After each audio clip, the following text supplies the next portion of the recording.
Badan Pusat Statistik Kalimantan Selatan mulai melakukan pendataan lengkap terhadap koperasi Wan Usaha Mikro, Kecil, Wan Menengah 2023 di Kalimantan Selatan mulai 15 September sampai 14 Oktober 2023. Pendataan untuk mewujudkan basis data tunggal koperasi Wan Usaha Mikro, Kecil, Wan Menengah ini menyasar pada koperasi Wan UMKM yang bergerak di berbagai aktivitas usaha kecuali pertanian. Badan Pusat Statistik Kalimantan Selatan mulai melakukan pendataan lengkap terhadap koperasi Wan Usaha Mikro, Kecil, Wan Menengah 2023 di Kalimantan Selatan mulai 15 September sampai 14 Oktober 2023. Pendataan ini bertujuan untuk mewujudkan basis data tunggal koperasi Wan Usaha Mikro, Kecil, Wan Menengah. Kegiatan pendataan menyasar pada koperasi Wan UMKM yang bergerak di berbagai aktivitas usaha kecuali pertanian. Sedangkan pendataan dilakukan di daerah-daerah yang belum terdata di 2022 mencakup 2015 kabupaten kota di 32 provinsi di Indonesia. Kepala BPS Kalimantan Selatan Martin Wibisono Wetakuni Prima TV usai media gathering di ruang Pikom lantai 1 BPS Provinsi Kalimantan Selatan, Jantrikora, Banjarbaru, tengah hari Kamis 14 September 2023 mendahkan kegiatan pendataan lengkap koperasi Wan Usaha Mikro, Kecil, Wan Menengah 2023 dilaksanakan secara bertahap mulai tahun 2022 dan ditargetkan dapat diselesaikan pada tahun 2024 mendatang. Wilayah yang masuk dalam pendataan tahun 2023 adalah Batola, Tapin, Hulu Sungai Tengah, Hulu Sungai Utara, Tabalong, Balangan, Tanah Bumbu, Wan Banjarbaru. Menurut Martin Wibisono, pendataan yang dilakukan diantaranya terkait dengan pelaku usaha, unit usaha atau perusahaan menurut wilayah maupun lapangan usaha, penggunaan tenaga kerja, pasokan wan pasar, struktur pendapatan wan pengeluaran dari kegiatan usaha atau perusahaan, permodalan, wan pemanfaatan digitalisasi pada koperasi wan UMKM. Martin Wibisono menyatakan sangatlah rugi bila pelaku koperasi wan usaha mikro, kecil, wan menengah kadang mau didata, lantaran akan menjadi basis data tunggal UMKM di seluruh Indonesia. Pak, bagi yang tidak mau, gimana, ada sanksi nggak, Pak? Sebenarnya kalau mau tidak mau itu kan masalah kontribusi saja ya, untuk bagaimana pembangunan UMKM ini kan jadi penting karena bagian dari upaya khusus pemerintah untuk pemulihan ekonomi nasional yang nanti di 2024 salah satunya adalah bagaimana tersedianya database KUMKM, karena KUMKM itu secara umum di Indonesia itu kurang lebih mencapai 90% dari pelaku bisnis usaha.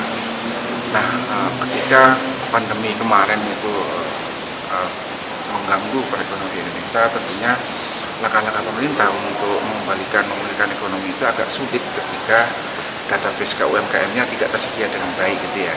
Sehingga sebenarnya ini akan berpulang kembali kepada para pelaku usahanya. Bagaimana nanti untuk perbaikan ekonomi ke depan memerlukan interaksi antara pemerintah daerah dengan para pengusaha agak sulit kalau itu tidak terdata. Termasuk berbagai fasilitas di dalam pemulihan ekonomi nasional itu, pemodalan dan macam-macam yang tanpa jaminan itu kan ada ya. Nanti bisa dicek program-program PEN terkait dengan KUMKM itu kan kelihatan. Nah, sangat rugi para usaha KUMKM kalau tidak tersedia untuk didata, karena itu nanti akan menjadi basis data tunggal KUMKM di seluruh Indonesia.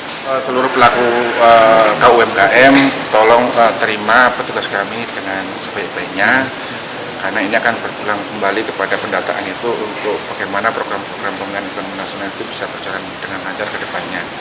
Dan yang paling penting nanti seluruh kegiatan terkait dengan KUMKM dari pemerintah akan diambil dari basis data tunggal KUMKM itu sendiri. Jadi masuk pendanaan ya bakalan. Termasuk pendanaannya. Jadi itu secara spesifik mungkin di Kemenko UMKM yang lebih paham akan seperti apa ke depannya. Penanggung jawab PL KUMKM 2023, Fahri Ubadiah, memadahkan petugas pencacah lapangan yang diturunkan sebanyak 1.534 orang. Mereka nantinya akan diawasi oleh 309 orang petugas pemeriksaan lapangan. Statistisi ahli media BPS Kalimantan Selatan ini menegaskan Petugas di lapangan akan dilengkapi dengan berbagai atribut supaya lebih mudah dikenali, diantaranya menggunakan tanda pengenal dengan tali bertuliskan PL KUMKM 2023, bukan surat tugas yang dikeluarkan oleh BPS. Untuk kelancaran pelaksanaan pendataan lengkap KUMKM ini, kami mengharapkan memang dari masyarakat untuk memberikan informasi kepada petugas yang nanti petugasnya juga membawa identitas ya, surat tugas, kemudian ada topi, kemudian ada ID card yang bisa di-scan QR code-nya. Jadi itu yang ini yang bisa meyakinkan para pelaku UMKM ini untuk tidak ragu-ragu dalam memberikan datanya. Pak, tadi kan ada rasa kekhawatiran dari BPS adanya orang-orang yang mungkin melakukan penyusupan dalam ini Pak, ada penyalahgunaan pendataan. Ya, mungkin ya seperti yang kami sampaikan tadi bahwa petugas kami itu selalu dilengkapi dengan ID card dan surat tugas. Jadi para pelaku UMKM yang didatangi oleh petugas selalu mengecek yang tadi kami sampaikan, yaitu ada ID card-nya, ada topinya tulisan BPS sama Kemenkop UMKM ya. Kemudian ada QR code-nya bisa di-scan gitu.